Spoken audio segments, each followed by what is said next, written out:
दोस्तों नमस्कार, कैसे हैं आप लोग? तो आज फिर हाजिर हुए हैं और आपके साथ कुछ अच्छे विषय लेके आए हैं।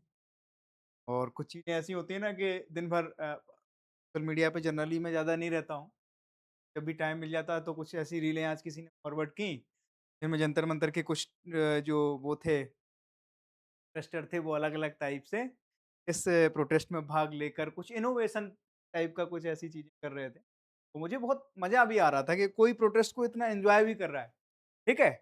अपनी चीज़ें सारी चीज़ें मान ली गई हैं और सारी चीज़ें इस तरीके से हैं कि अकाउंटेबिलिटी बिल्कुल तय होनी चाहिए। मैं इसके पक्ष में हूँ और शांतिपूर्ण तरीके से होना चाहिए। बस आपके इनोवेशन का मैं फ़ैन हो गया हूँ। मैं बहुत बड़ा कायल हूँ आपकी इन सब ये करते हैं। मैं देखता हूँ सबसे पहले तो आज का मज़े-मज़े में अपन को पढ़ना है, ज़्यादा दिक्कत लेनी नहीं है। अभी-अभी एक नई सूचना ये मिली है कि अभी तक हम जब भी आपसे बात करते थे तो किसके बारे में बात करते थे? स्टेट ऑफ हॉर्मूज़ के बारे में बात करते थे। है ना? हरमुज़ जल डमरू मध्य के बारे में बात करते थे। आज एक नई समस्या हमारे सामने खड़ी हुई है और मुझे इस तरीके से पहले बतानी नहीं चाहिए, लेकिन मैं आपको बता सकता हूँ कि ये जो हमारा सुएज़ नहर की जो वो थी, इधर देखो आप, मैप में देखो, मैप से आपको बहुत क्लियर हो जाएगा। ये सुएज़ नहर है ना? लाल सागर और अदन की खाड़ी को ये बीच में एक चीज़ पड़ती है, थोड़ा-सा ले लेता हूँ, है ना? बीच में कौन-सी है? बाबा अल मंडेब जल डमरू मध्य जो है वो बीच में पड़ता है। तो अभी हुआ क्या कि जो ईरान से समर्थित ग्रुप है अमन में जो समर्थित ग्रुप है वो कौन-सा है? Houthi rebels. हूथी रिबल्स एक क्या है? प्रॉक्सी है किसकी? ये माना जाता है कि ये प्रॉक्सी हैं आपके ईरान के। एक हिजबुल्लाह है उधर, जहाँ पे हमारे इज़राइल है, इज़राइल के पास में क्या है? वहाँ पर एक हिजबुल्लाह ग्रुप है, वो उसको भी कौन वो करता है? फंडिंग करता है, तो ईरान करता है। एक ये ग्रुप है, हूथी रिबल्स हैं, ये अमन में पाए जाते हैं, ठीक है? अमन में हूथी रिबल्स ने धमकी दी है, अगर अमेरिका ने ईरान के ऊपर अब हमला किया, तो बात सिर्फ अब कहाँ तक? स्टेट ऑफ हॉर्मूज़ तक नहीं सीमित रहेगी। अब हम जो बाब अल मंडेब जल डमरू मध्य है, उसको भी क्या कर देंगे? चोक कर देंगे। तो ये इसलिए भी दिक्कत की बात है कि जब हमारे पास क्या था? एक रास्ता था, स्टेट ऑफ हॉर्मूज़ था। हम वहाँ से क्या कर रहे थे? इम्पोर्ट कर रहे थे तेल का, हमारी एनर्जी जितनी ज़रूरतें और दुनिया का ज़्यादातर हिस्सा वहीं से क्या हो रहा था? आयात हो रहा था। तो यहाँ से फिर क्या हो गई? यहाँ पर युद्ध होने लगा, ईरान के बीच में और अमेरिका और इज़राइल के बीच। तो वहाँ पर क्या हुआ? बहुत सी रुकावटें पैदा हो गईं। बहुत सी ऐसी वो थी जिन पे क्या हुआ कि लोग अब उसपे पार्टियाँ बहुत सारी हो गई। चाइना भी इन्वॉल्व है, अमेरिका भी इन्वॉल्व है, रसिया भी इन्वॉल्व हो गया है, ठीक है? तो अब बहुत वो खिचड़ी बन चुका है, वो हौच-पौच हो गई सारी चीज़ें। कोशिश ये थी कि यहाँ पर क्या है, सऊदी अरेबिया ने क्या किया, सऊदी अरेबिया ने यहाँ से पाइपलाइन डाली, ये देखो आप इधर से इधर, है ना? यहाँ से यहाँ तक क्या डाली? पाइपलाइन डाली। तो अब जो लोग जा रहे थे वो कहाँ से? यहाँ से होते हुए जा रहे थे और सुएज़ कनाल से निकलते हुए और वहाँ से अपना ट्रेड रूट उन्होंने क्या किया? डाइवर्ट कर, ठीक है? वहाँ पर एक पाइपलाइन डाल दी, मोटी-सी पाइपलाइन, जिससे क्या हुआ? यहाँ की दिक्कतें खत्म हो गई। अब चूँकि उसमें माइन्स भी डले हैं, अंडर वाटर माइन्स भी हैं स्ट्रेट ऑफ हॉर्मूज़ के बीच में। कई जहाज उसमें टकरा ना जाएँ, इसकी भी आशंका बनी रहती है। अभी बहुत से ऐसे वो थे हमारे जो अ, जहाज़ों पे लोग काम करते हैं, उनकी भी मौत हो रही है। कई मिसाइलें आके गिर रही हैं एक-दूसरे, कई बार कुछ चीज़ बैकफ़ायर कर दे रही हैं, ठीक है? कुछ चीज़ें ऐसी हो रही हैं जो मिसफ़ायर हो जा रही हैं। तो उसमें क्या है, लोगों की जान को खतरा हो रहा है। ये कई जो इंश्योरेंस कंपनियाँ हैं वो इंश्योरेंस करने से डर रही हैं। अब कई जहाज इसीलिए क्या है, जहाज कंपनियाँ अपने जहाज़ों को उनने डॉक कर रखा है, वो अब चलाने की, ठीक है? तो यहाँ पर एक नई जो दिक्कतें थी वो और बढ़ गई हैं। वहाँ के हूती विद्रोहियों ने क्या कह दिया है कि अगर ईरान के ऊपर अमेरिका ने बम डाला, तो हम यहाँ पर बाब अल मंडेब जो जलडमरू मध्य है, जो लाल सागर को अदन की खाड़ी से जोड़ता है, ये छोटा सकरा सा जगह है, आप देख रहे हो ना, ये छोटी सी, इस पे क्या कर देंगे हम? ब्रेक लगा देंगे इसको। आप देख रहे हो ये छोटी जगह है, ये 30 किलोमीटर के समथिंग की जगह है। तो वो कह रहा हम चौकी कर देंगे, यहाँ पर हम अपना कब्जा जमा के बैठे। वो वाली बात है ना कि अगर हमें पता चल जाए कि ये वाली हमारी गली है और इस पे 4 पार्टियाँ बैठ जाएँ तो ये वाली हम चोक कर लेते हैं, वो वाली तुम चोक। खत्म हो गई बातचीत। अब जो पार्टियाँ निकलने वाली हैं वो क्या है? अपने घर तक पहुँच नहीं पाएँगी। बात समझ में आ गई आपके? तो ये सारी की सारी चीज़ें हैं। दुनिया भर में कियोस्क मचा पड़ा है। ट्रम्प साहब अपने बस एन्जॉय कर रहे हैं। देश में मोदी जी अभी रात में रील बना रहे थे। बहुत अच्छी चीज़ें करी उनने। एक बढ़िया इंस्टाग्राम की रील शूट करी उन्होंने और इंस्टाग्राम पे क्या कर दी? हिल दी उन्होंने। अब जो होगा वो देखा जाएगा। ठीक है? तो आपके साथ दिक्कतें ये हैं कि आपको इस सारी चीज़ों के बारे में समझ ज़रूरत है। तो ओवरऑल बहुत दिक्कत इसलिए आ जाएगी, अगर अमेरिका ने ईरान पर हमला करता है तो बाब अल मंडेब जलमार्ग को क्या कर दिया जाएगा? बंद कर दिया जाएगा। यह लाल सागर और अदन की खाड़ी को क्या करता है? जोड़ने वाला एक सकरा और रणनीतिक जलमार्ग है। बहुत इंपॉर्टेंट चीज़ है और ये बहुत इंपॉर्टेंट जलमार्ग है। इससे क्या है? ये वैश्विक जो व्यापार मार्ग है, ये प्रमुख वैश्विक व्यापार मार्ग है सुएज़ कनाल। जब से इसकी निर्माण हुआ सुएज़ कनाल का, देश जो है क्या कर रहा है? दबा के पैसा कमाता है, जिस-जिस पे इसकी ओनरशिप है। ये बहुत सकरा है लेकिन ये सोचो पूरी की पूरी ही कम कर देता है। यहाँ से जाते थे लोग पहले, यहाँ से सीधे आप कहाँ यूरोप में चले जाते हैं सीधे। छोटी सी चीज़ है जहाँ पर इन्होंने क्या किया? कनाल को क्या किया? खोद दिया। यहाँ जैसे ही खोदा तो इससे क्या हो गई? इनकी बहुत सारी अर्निंग आती है, सोर्स का प्रमुख साधन है इस देश। ठीक है?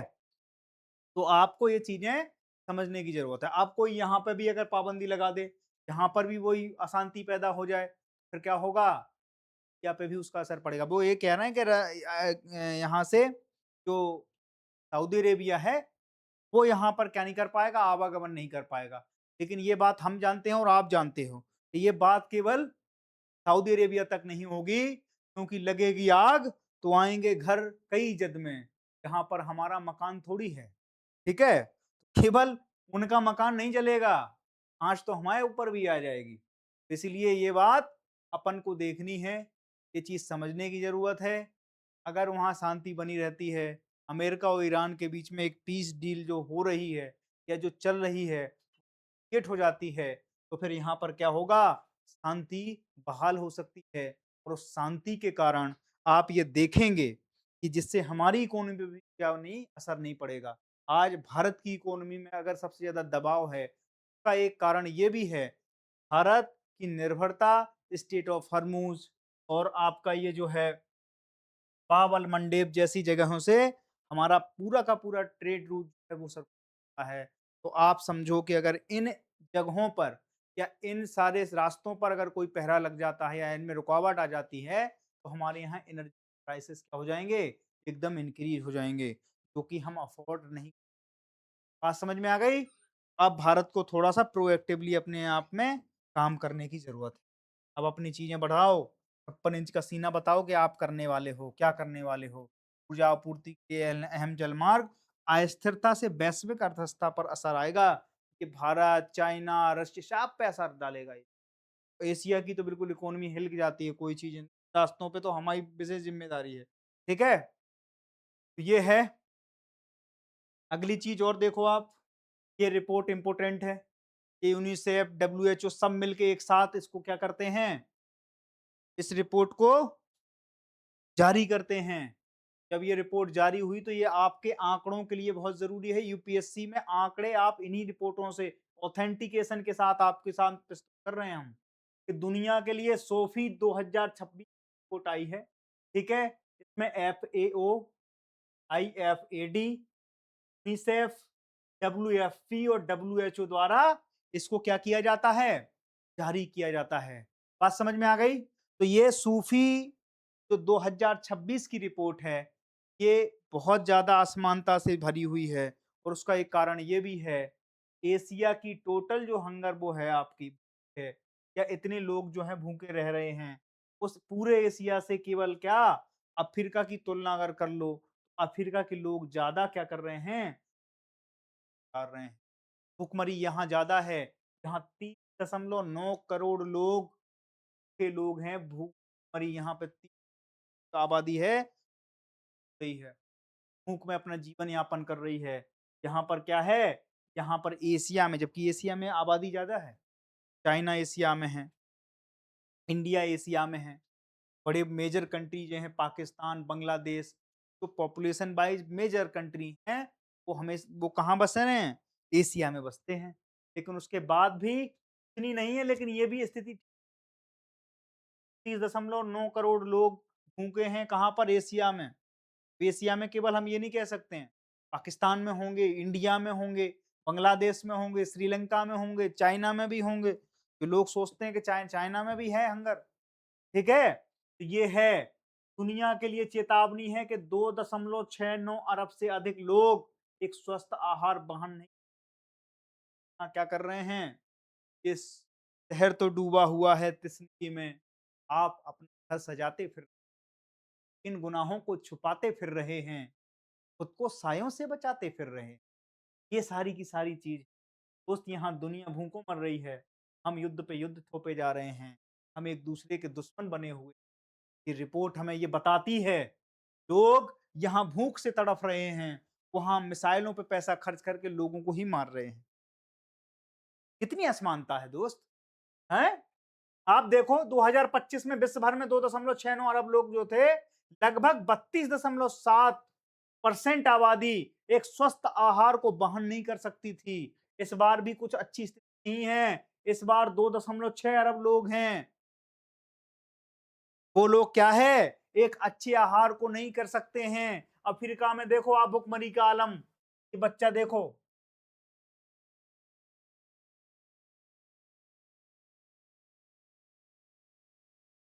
इस तरीके से वहाँ बिस्किट बाँट दो, बच्चे 2-2 3-3 दिन तक भूखे हैं।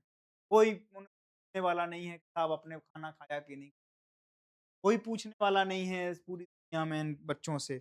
इनके ऊपर उल्टे-सीधे एक्सपेरिमेंट करने के लिए बहुत सी चीज़ें हैं। इतनी भुखमरी है कि यहाँ खाने के 2 वक़्त हमारे वक़्त भी नहीं। भारत में भी अमेरिका से जब भुखमरी हुई, तो उनसे जब हमने गेहूँ माँगा तो उन्होंने वो वाला गेहूँ दिया था हमें, जो जानवरों को खिलाते थे। मैं बात लग गई लाल बहादुर शास्त्री जी को। उन्होंने कहा था कि देश में हर आदमी को जय जवान जय किसान का जब नारा दिया, तो उन्होंने कहा था कि देश के हर आदमी को हफ्ते में 1 बार उपवास करना, और ऐसा नहीं कि उपवास करने की ज़रूरत है तो वो कुछ और खा रहे थे, वो मालपुआ खा रहे थे। कि साहब देश में एनर्जी की क्राइसिस है तो सबको क्या करना चाहिए? सार्वजनिक वाहनों से जाने की प्रेरणा लेनी चाहिए, निजी वाहनों को अवॉइड करना चाहिए, और खुद जाके 50 काफ़िलों में से विदेश निकल जाओ आप, 4-4 हेलीकॉप्टर, 4-4 हवाई जहाज लेके। शास्त्री जी सब नहीं किया था। शास्त्री जी ने खुद हल उठाया, बैलों को जोता और खुद खेत में उतर गए और क्या करने लगे? जुताई करने। उस समय जब स्वामीनाथन की रिपोर्ट, आप स्वामीनाथन जी को जानते हो, जो हमारी कृषि क्रांतियाँ हुई देश में, कि वो माने जाते हैं पिता माने जाते हैं। नाथन ने जब देखा, तो हमने बहुत से वो किए, है ना? बहुत अच्छी वैरायटी की, बहुत सी चीज़ों में क्या किया? सुधार किया। बहुत से ऐसे हमने उन्नत किस्म के बीज उत्पन्न किए, और फिर पूरे देश की क्या की हमने? हमने यूरिया, डीएपी वगैरह जो भी था, सब के सब चीज़ों को करके, और हमने ना केवल आत्मनिर्भर बने हम इन चीज़, हम आज एक्सपोर्टर हैं, सरप्लस हमारे यहाँ होता है गेहूँ, चावल। आज हमारी क्या, अगर 10 साल, 5 साल भी कोई ना हो तो रिज़र्व है, ना अभी अफ़ोर्ड कर सकते हैं, कि दूरदर्शिता का परिणाम है। देश में मैं हमेशा कहता हूँ कि आप सॉल्यूशन ओरिएंटेड बनिए। जब भी कोई समस्या आपको दिखती है, नालियों की समस्या दिखती है, उसमें क्या समाधान कर सकते हो आप?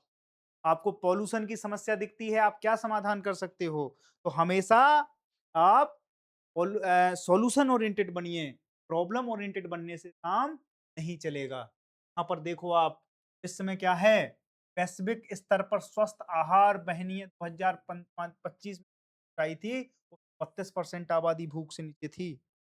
गरीबी रेखा रेखा से नीचे नहीं थी ये।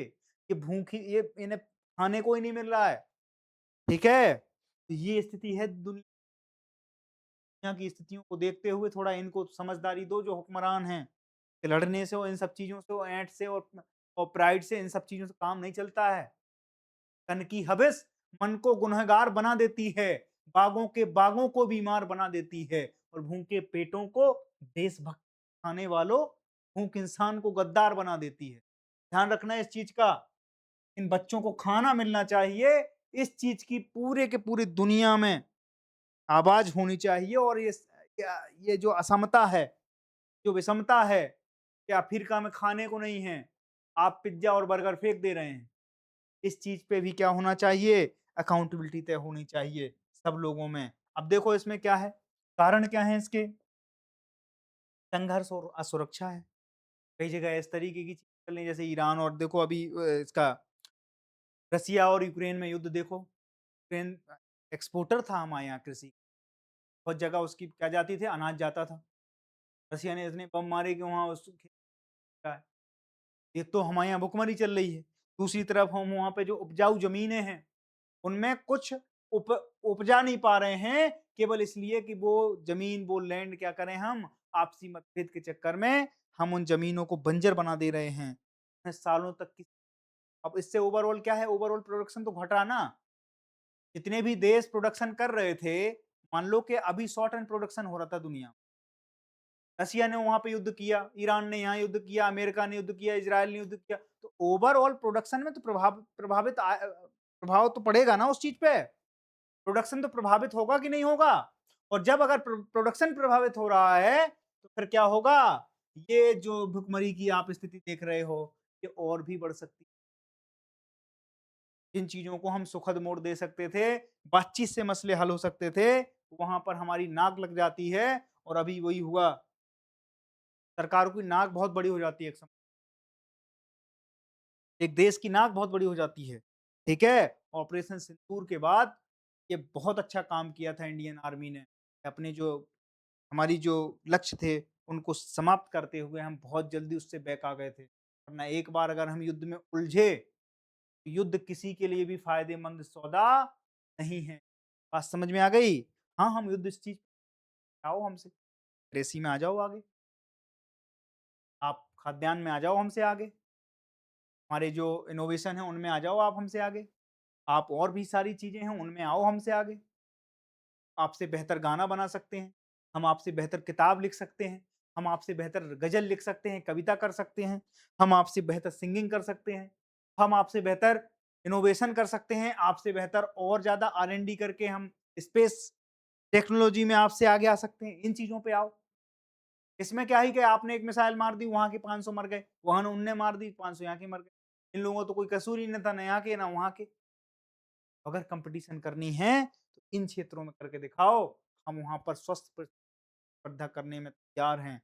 हम उस चीज़ में आपके साथ 2-2 हाथ करने ज़रूर आएँगे, ठीक है? जलवायु परिवर्तन, सूखा, कई जगह सूखा हो रहा, कई जगह बाढ़ हो रही।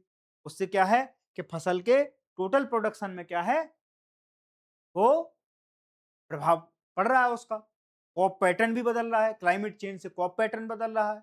हो सकता है कि किसी क्षेत्र में कोई एक स्पेसिफिक फसल हो रही थी, लेकिन क्रॉप पैटर्न, क्लाइमेट चेंज, है ना?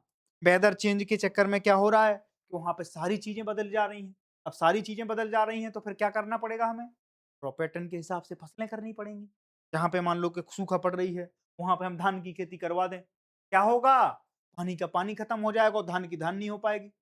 हो क्या रहा है कि सूखा भी पड़ रही है, जलवायु परिवर्तन से कहीं बाढ़ आ रही है, तो वहाँ पर उसमें भी प्रोडक्शन में क्या है, बहुत ज़्यादा प्रभाव पड़ रहा है। खाद्य कीमतों में वृद्धि हो रही है। वृद्धि क्यों हो रही है कि कई जगह क्या है, कई देशों पे प्रतिबंध लगा रखे हैं।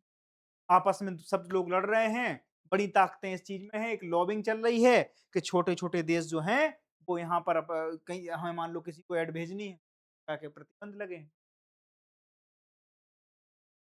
अब प्रतिबंध लगे हैं तो वहाँ जा नहीं सकते। जा नहीं सकती तो फिर क्या होगा? उस देश में खाद्य सामग्रियों की क्या तेज़ी आ जाएगी उसमें, बढ़ोतरी आ जाएगी। गरीब आर्थिक असमानता ज़्यादा बढ़ रही है। अब गरीबी ज़्यादा है तो असमानता भी ज़्यादा है। क्यों? क्योंकि कोई इतना ज़्यादा गरीब है। रॉबर्ट कियोसाकी की एक किताब है, अगर मैं आपको इसके बारे में पढ़ाऊँ तो आप पढ़ना ज़रूर उसको और आप एक बार अगर उसको पढ़ लिए तो मज़ा बहुत आएगा आपको। रिच डैड और पुअर डैड की पूरी थ्योरी समझाइए कि दुनिया के 90% लोगों के पास दुनिया का 10% वेल्थ है और दुनिया के 10% लोगों के पास दुनिया की 90% वेल्थ है। और दुनिया की जो 90% पॉपुलेशन है, वो इन्हीं 10% के पास एम्प्लॉयमेंट में है या इनके नीचे ही काम करती है। और उन दुनिया की जो 10% पॉपुलेशन है, वो इन पे क्या करते हैं? राज करते हैं, वो इन 90% लोग। तो ये पूरा का पूरा डिस्क्रिमिनेशन उन्होंने पूरा खोल के रख दिया है। बहुत अच्छी किताब है, जब भी आपको मौका मिले आप जरूर पढ़ना। बात समझ में आई? तो ये असमानता का असली कारण क्या है? गरीबी अमीरी भी है, एक फैक्टर ये भी है, क्लाइमेट चेंज भी है, सूखा, बाढ़, ये सब चीजें इसमें इन्वॉल्व हैं, ठीक है? और कमजोर स्वास्थ्य प्रणालियां, ये भी इसका बहुत बड़ा क्या है? फैक्टर है। बात समझ में आ गई आपके? तो ये सारी की सारी चीजें आपको इसमें क्या करना है? कवर करनी है, ठीक है? अफ्रीका में यह दर कितनी है? 66.6% तक पहुंच जाती है। बहुत गंभीर स्थिति आ जाती है। मतलब 2/3 आबादी भूख से तड़प रही है वहां। हम जिस आबादी की बात करते हैं, वो आबादी कहां पहुंच रही है? 66.6% पहुंच जाती है। ये टोटल अफ्रीका और उसमें हम तुलना बता रहे हैं, लेकिन आप सोचो देशों में स्थितियां क्या हालात हैं, विकराल रूप धर लेती है गरीबी। एक समय हम भी उसी स्थिति से जूझ रहे थे। हम दुनिया से भीख मांगते थे कि यार हमें क्या दे दो, खाने को दे दो, और लोग अपने जानवरों के, घोड़ों के, गायों की जो अनाज होता था वो हमें भेज देते थे और हम खा भी लेते थे। क्या और क्या विकल्प है हमारे? ठीक है? ये सारी की सारी स्थितियां हैं। इस रिपोर्ट को बिल्कुल अपने पूरे के पूरे जेहन में क्या कर लेना, सोफी 2026 की रिपोर्ट, और इसमें आंकड़े थोड़े बहुत हैं लेकिन इसको अपने याद कर लेना। हंगर कंडीशन क्या है पूरे देश में, भुखमरी की स्थिति क्या है दुनिया, ठीक है? अगली चीज देखो, जाति जनगणना हो रही है। एसआईआर तो हो चुका है, 2027 में जाति जनगणना पहली बार हो रही है आजादी के बाद। सबसे पहले आजादी के पहले हुई थी, कब हुई थी? 1931 में हुई थी जाति जनगणना, ठीक है?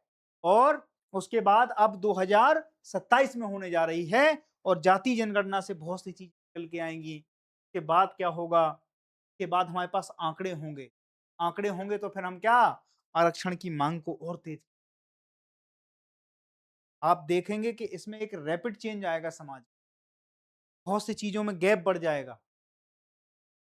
जो जो मान लो एससी में है, ओबीसी में है, एसटी में है, जनरल में है, तो एक गैप भी बढ़ेगा। लेकिन एक चीज ये भी हो जाएगी कि पिन पॉइंट हमें पता होगा कि कितनी वेलफेयर की स्कीम चलानी है, कितना आरक्षण किसको देना है।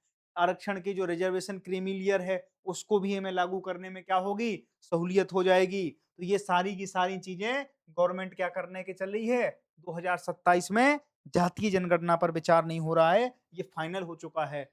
1931 के बाद पहली बार आधिकारिक राष्ट्रव्यापी जातीय जनगणना होने जा रही है। एक समय अंग्रेजों ने कराई थी। अंग्रेजों के साथ क्या चक्कर था, उन्हें लगता था कि जब तक स्मूथ चली चीजें तब तक तो ठीक था। फिर उन्होंने कहा कि एक काम करो, अब जातीय जनगणना करा दो। फिर क्या हुआ, जो उच्च वर्ग था, निम्न वर्ग थे, या जो ओबीसी में थे, एससी थे, एसटी में थे, उनको आपस में फिर क्या, किसी भी संगठन को क्या करना होता है, जब तोड़ना होता है तो इस तरीके की पहलें की जाती। उनका उद्देश्य इस तरीके से नहीं था कि वो वेलफेयर करेंगे, कुछ आरक्षण रिजर्वेशन वैसा, उनका केवल ये था कि हम लॉन्ग टर्म तक कैसे सर्वाइव करें इंडिया में। तो उन्होंने क्या किया, जाति जनगणना कराई 1931 में।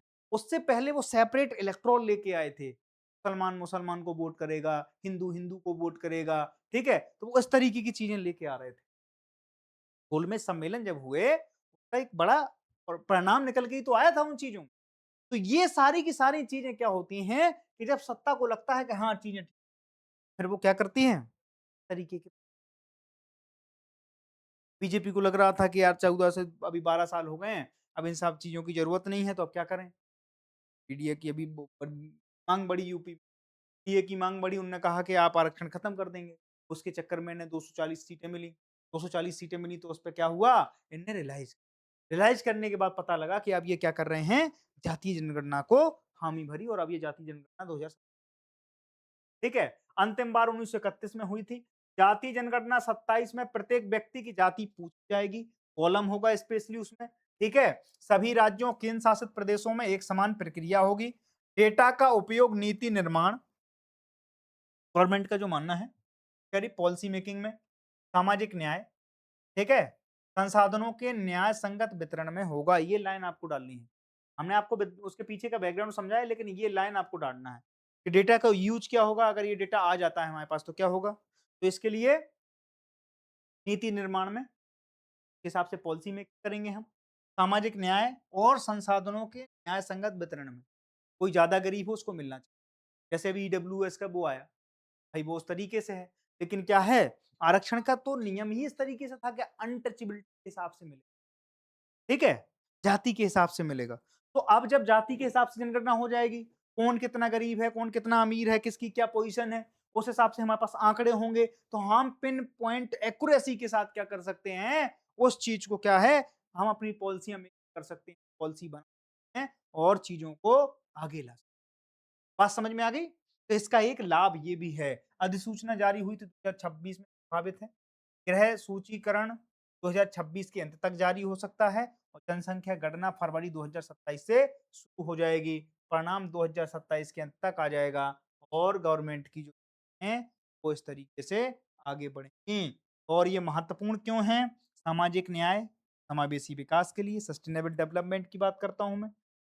वंचित समुदायों की सही पहचान और नीति निर्माण में मदद। अब जो वंचित, शोषित, उपेक्षित और हाशिए पर खड़े हुए लोग हैं, उनके लिए ये बहुत बड़ी बात है।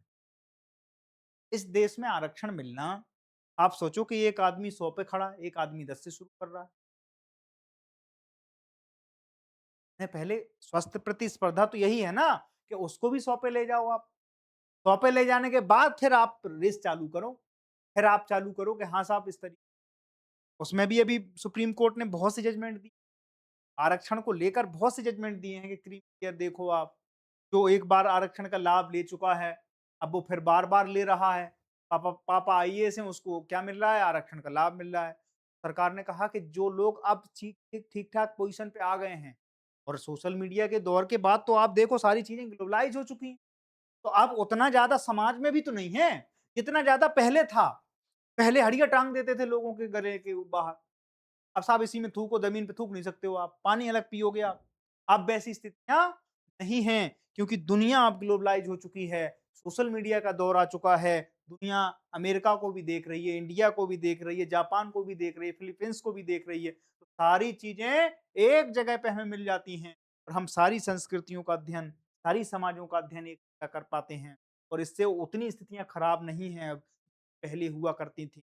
इसलिए इस पे पुनर्विचार भी होगा, क्योंकि जब ये नीति निर्माण होंगी, तो इस पे क्या होगा, जो चीज़ें आज तक चली आ रही हैं और लोग कहते हैं आरक्षण के लिए, तो आरक्षण मिला, उसके बाद समाज में सुधार क्या-क्या आया? उन परिवारों को क्या लाभ मिला? उस चीज़ के बारे में भी एनालिसिस हम कर सकते हैं।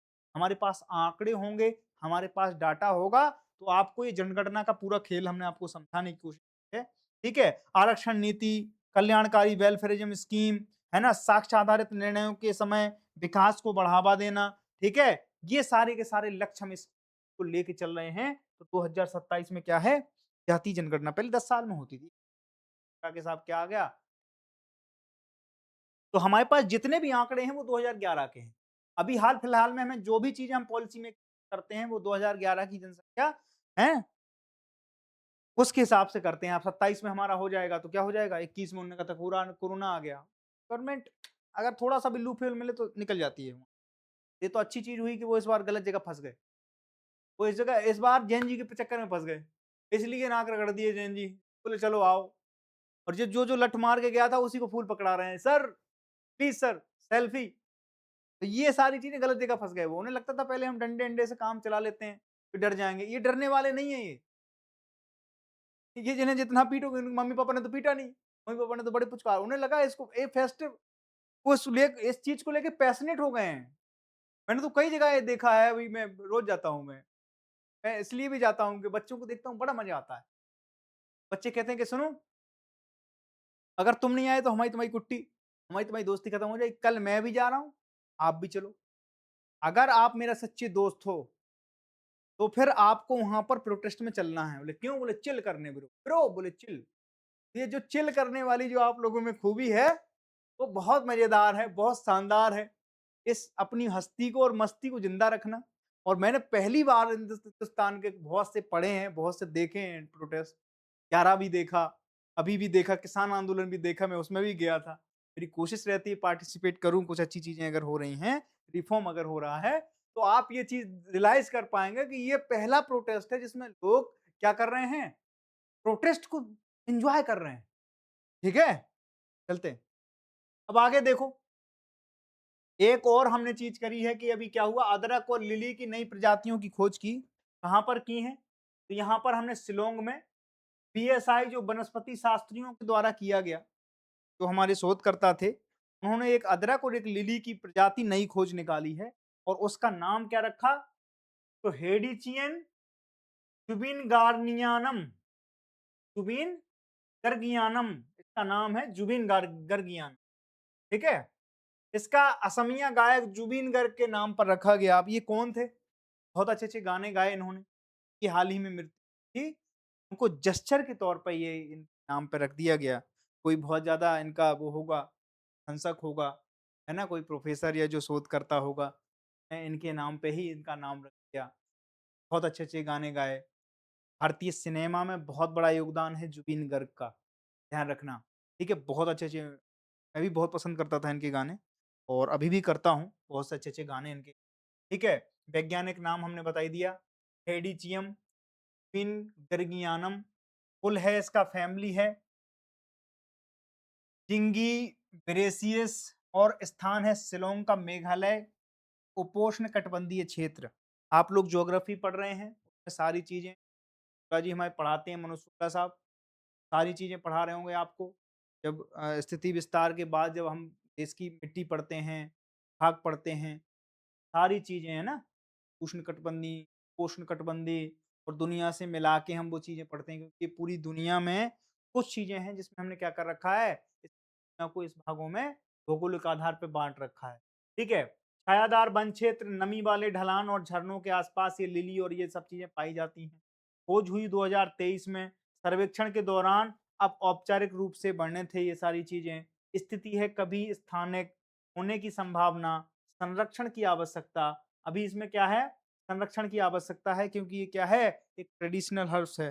ठीक है? तो ये सारी की सारी चीज़ें हम देख रहे हैं और ये सारी की सारी चीज़ें आपको क्या हो रही हैं? पता चल रही होंगी। ठीक है? इसमें क्या है कि भारत के प्रसिद्ध जो गायक थे, है ना? जुबिन साहब, उनके नाम पर इसको रखा गया है। मध्यम आकार का एक स देखो आप, मध्यम आकार का एक शाकीय पेड़ है। ठीक है? इसकी लंबाई कितनी है? ऊँचाई जिसमें बोल सकते हैं, 1 से डेढ़ मीटर का लिली का पौधा इतना ही होता है, इसकी भी ऊँचाई उतनी ही है। ठीक है? 1 से डेढ़ मीटर की ऊँचाई है। सुगंधित सफ़ेद फूल है, ये इसमें सुगंध आती है इस फूल, ठीक है? हल्के पीले नारंगी परागकण हैं, ये छोटे-छोटे जो हैं नारंगी परागकण हैं। पत्तियाँ लंबी हैं, भालाकार और चमकीली हरी हैं, ठीक है? और खिलने का समय है जून से सितंबर, तो ये लिली अभी खिल रही होगी। और एक बात मैं आपको बता दूँ, जब भी आपको मौका लगे यूरोप जाओ, ना जाओ आप, इससे कोई फ़र्क नहीं पड़ता। क्योंकि आप जाओ बहुत अच्छी जगह है यूरोप, अमेरिका में, लेकिन जब भी आपको मौका मिले ना आप नॉर्थ ईस्ट में ज़रूर जाना। बहुत सी जगह हैं, बहुत सी जगह। मेघालय, असम, है ना?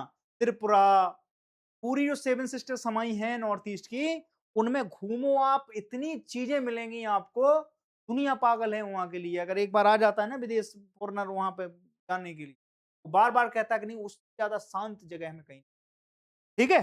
अपनी सुरक्षा को देखते हुए उन चीज़ों में देखना है, लेकिन बहुत अच्छी जगह है हमारे पास। अदरक लिली समूह की एक दुर्लभ और विशिष्ट प्रजाति है, ठीक है? तो ये सारी की सारी हमने खोज की, उसका नाम रखा पिनगर्गियानम हेडिचियम, ठीक है? और इसके साथ हम क्या कर रहे हैं? ये खोज के साथ हम अगली खबर आपको बता दें। अगली खबर ये है कि हमने यूरिया में क्या किया है? यूरिया के लिए राष्ट्रीय निवेश नीति की घोषणा की। 2 यूरिया में बहुत सी चीज़ें, यूरिया में क्या हुआ? यूरिया में कई बार क्या होता था कि लीकेज बढ़ जाता था। हमने कोई सब्सिडी दी, अब सब्सिडी का उपयोग, यूरिया का उपयोग कई जगह करने लगे, ठीक है? तो फिर गवर्नमेंट ने क्या किया? नीम कोटेड यूरिया लाए, नीम कोटेड यूरिया। तो इसके लिए इफ़को एक प्लांट है यूपी के फूलपुर में। फूलपुर कौन-सी जगह है? फूलपुर वो जगह है जहाँ से नेहरू जी पहली बार क्या बने थे? सांसद बने। बात समझ में आ गई? नेहरू जी की राजनीतिक विरासत रही है उस फूलपुर। वहीं पर एक प्लांट है इफ्को का। इफ्को के प्लांट में सबसे पहले क्या हुआ? यूरिया में नीम कोटेड किया गया है कि लीकेज ना हो। लीकेज से बचने के लिए इस प्लांट में सबसे पहले क्या, 2 कंपनियां, मेजर कंपनियां देश की क्या हैं, वो यूरिया में डील करती हैं। एक तो इफ्को और दूसरी क्रेपको। ठीक है? क्रेपको के अभी जो अध्यक्ष हैं वो हैं चंद्रपाल सिंह यादव, जो कि बुंदेलखंड से बिलोंग करते हैं। और दूसरी चीज यहां पर क्या है कि इफ्को जो है वो कहां पर है? वो है इफ्को फूलपुर, इलाहाबाद के बगल की कंस्टिट्यूंसी। ठीक है? और वहां पर उनकी राजनीतिक और इफ्को की जो पूरी की पूरी 1400 एकड़ जमीन है, वो पूरी इनके पिताजी ने, मोतीलाल नेहरू ने दान की थी देश को। और उसी 1400 एकड़ में ये प्लांट लगा। इफ्को ने बहुत सारी वहां पर रिसर्च और बोर्ड लगा रखे हैं। ठीक है? वहीं हमारे देश का ज्यादातर यूरिया और किसान से जुड़ी हैं, उसी इफ्को प्लांट में क्या होती हैं, रिसर्च और वो की जाती हैं, हमारे एनालिसिस कर रहे हैं। ठीक है?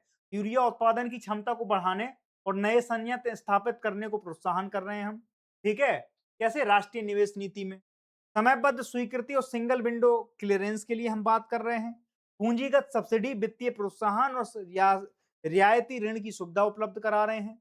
और ऊर्जा दक्षता, हरित तकनीकी और सतत सस्टेनेबल निर्माण पर हम जोर दे रहे हैं। ये सारी की सारी चीजें हमारी जो राष्ट्रीय नीति है 2026 यूरिया की, घरेलू उत्पादन में वृद्धि हो जाएगी, आयात पर निर्भरता कम हो जाएगी। यूरिया में भी बड़ी संकट आ गया था। क्यों? क्योंकि अगर सोचो, रसिया से हम तेल ले रहे थे, रसिया के उस पे हम पे प्रतिबंध लगा दिए गए थे। अब उससे क्या होगा? कई बार जब हम पेट्रोलियम खरीदते हैं या कोई ऐसी चीजें खरीदते हैं तो उसके बाद क्या होता है? वो बहुत सी चीजें उसके जो कंपोनेंट हैं, वो काय में डलते हैं? यूरिया मैन्युफैक्चरिंग के काम में आती हैं। में क्या है, बड़ी बाधा उत्पन्न हुई थी। तो हमने क्या किया? इम्पोर्ट किया था यूरिया। किसानों के लिए यूरिया की उपलब्धता और वहनीयता सुनिश्चित करना, संतुलित और क्षेत्रीय विकास, ये भी बहुत ज़रूरी है। ऐसा भी नहीं है कि हम अपनी पूरी की पूरी ज़मीन को बंजर बना लें इसके चक्कर में। वो उस तरीके से हमें क्या करना है? दोनों चीज़ों को मिलाना है। ठीक है? अब ये चीज़ सोचो आप, ये मोदी जी ने कल इसमें वीडियो बनाया और अपने वो किया था, ट्वीट किया था। ट्वीट को ही उन्होंने फिर स्क्रीनशॉट लेके सब जगह सर्कुलेट किया अपने पे। Fast track court, fast track court होता है, नॉर्मल कोर्ट और फास्ट ट्रैक कोर्ट में होता क्या है? फास्ट ट्रैक कोर्ट में कोई भी सुनवाई है वो इतनी जल्दी होती है, मानो कि सालों की सुनवाई दिनों में, हफ्तों में हो जाती है। ठीक है? अब क्या हुआ कि गवर्नमेंट पे बड़ा भयंकर प्रेशर, पकड़ लिए, पेपर लीक के कुछ लोगों को पकड़ा, 12-13 लोग हैं, कह रहे हैं कि वो पकड़ लिए हमने। अब 12-13 लोग इनने पकड़ तो लिया, अब उनको ट्रायल और हमारी कानूनी जो जटिलताएं हैं वो इतनी ज्यादा हैं कि उनको, हम आपको कहानी सुनाते ना भैंस वाली, हमें भैंस सिद्ध करने में 40 साल लग जाएंगे इस देश में। तो वो वाली दिक्कत ना हो इसलिए क्या बनाया? फास्ट ट्रैक कोर्ट बनाया। निर्भया के बाद जब इस देश में बलात्कार की वो घटनाएं हुई तो एक मेजर चेंज आया कि भाई कोई भी बलात्कार होगा वो किसके द्वारा आएगा? फास्ट ट्रैक कोर्ट में उसकी पोक्सो एक्ट, बच्चों के साथ कोई अगर इस तरीके के गलत काम होते हैं तो उसमें क्या होता है? उसमें भी आप फास्ट ट्रैक कोर्ट में जा सकते हैं। फास्ट ट्रैक कोर्ट ही डील करता है इन सारी की सारी चीजों को। अब फास्ट ट्रैक कोर्ट होते क्या है? फास्ट ट्रैक कोर्ट वो होते हैं कि किसी प्रक्रिया को बहुत जल्दी, मतलब जैसे आपने कोई अभिक्रिया और देखी है, क्रिया और प्रतिक्रिया हो रही है उसमें। अब अभिक्रिया के बीच में एक उत्प्रेरक का काम करता है, कोई भी उत्प्रेरक रख दो। उत्प्रेरक के 2 ही काम है पूरी अभिक्रिया में, या तो वो उस अभिक्रिया को क्या कर देंगे? बढ़ा देंगे, या उस अभिक्रिया को क्या कर देंगे? धीमा कर देंगे। तो उत्प्रेरक का काम कर देते हैं, तो वही उत्प्रेरक की भांति हमारे यहां फास्ट ट्रैक का क्या होता है? निर्माण होता है। या तो वो उस पूरे प्रोसेस को क्या कर देते हैं? फास्ट, जो चीज 10 साल में होनी है वो क्या कर देते हैं? 10 हफ्ते में करके खत्म कर देते हैं। अभी मोदी जी ने कल जो ट्वीट किया उसमें यह बताया गया कि फास्ट ट्रैक कोर्ट की हमने क्या की? स्थापना कर दी। अब स्थापना क्यों कर दी साहब? उस स्थापना करने में एक जो सबसे बड़ी चीज थी वो ये थी कि उसमें इनको जल्दी से जल्दी सजा मिल जाएगी तो हम मुंह दिखाने लायक हो जाएंगे, जनता के सामने जाने लायक हो जाएंगे कि देखो हमने पेपर लीक करने वाले लोगों को बख्शा नहीं है। और देश में विदाउट किसी ट्रायल के, बिना किसी उसके फांसी पे थोड़ी चढ़ा सकते हो। एक पूरी प्रक्रिया है, दोषी को भी अपना पक्ष रखने का अधिकार है इस देश में। तो आपको अधिकार, आपके अधिकारों की भी सुरक्षा बनी रहे और देश के भावनाओं की भी सुरक्षा बनी रहे, इन दोनों चीजों को मैनेज करने के लिए फास्ट ट्रैक कोर्ट की क्या की जाती है, स्थापना की जाती है। बात समझ में आ गई? तो अभी हाल में ही किसके लिए, जंतर मंतर का जो हमारा पूरा आंदोलन हुआ, उसमें से एक कंक्लूजन जो निकल के आता है वो ये है कि फास्ट ट्रैक कोर्ट हमें मिला कि अगर कोई पेपर लीक होता है उसके बाद जल्द से जल्द उस पर कार्रवाई हो, उसके लिए क्या है, अविलंब मामलों में तुरंत निपटारे के लिए विशेष अदालतें हैं, अभिरक्त जज और स्टाफ की नियुक्ति होती है, आधुनिक अवसंरचना इको कोर्ट्स और डिजिटल केस के माध्यम से मैनेजमेंट सिस्टम का उपयोग किया जाता है, और इसके बाद समयबद्ध कार्य योजना और नियमित मॉनिटरिंग के साथ इन सारी की सारी चीजों को किया जाता है। ठीक है, अब देखो आप, ये फास्ट ट्रैक कोर्ट के बारे में हमने समझ लिया। अब क्वेश्चन और देख लेते हैं कि आईएनएस बी त्रिवेणी पर सवार भारतीय सशस्त्र बलों की महिला अधिकारियों ने लगभग कितने दिनों में विश्व परिक्रमा पूरी की? इसका आंसर क्या बताया मैंने, 314 दिन में। दूसरा है केप हॉनर्स का दर्जा किस उपलब्धि के बाद प्राप्त होता है? ठीक है, तो केप हॉनर्स को पार करने के बाद। लिखित में से कौन सा महान आंतरिक अंतरीप इस अभियान का हिस्सा नहीं था? केप कोमोरिन। और इस अभियान के दौरान लगभग कितनी समुद्री तय की गई? 25,500 किलोमीटर समुद्री मील में हमने क्या की? अब आप देखो, ये सारी की सारी चीजें मैं आपको बता दी। आज इतना ही है, बाकी हम कल आपसे इसी समय मिलते हैं। तब तक के लिए थैंक यू।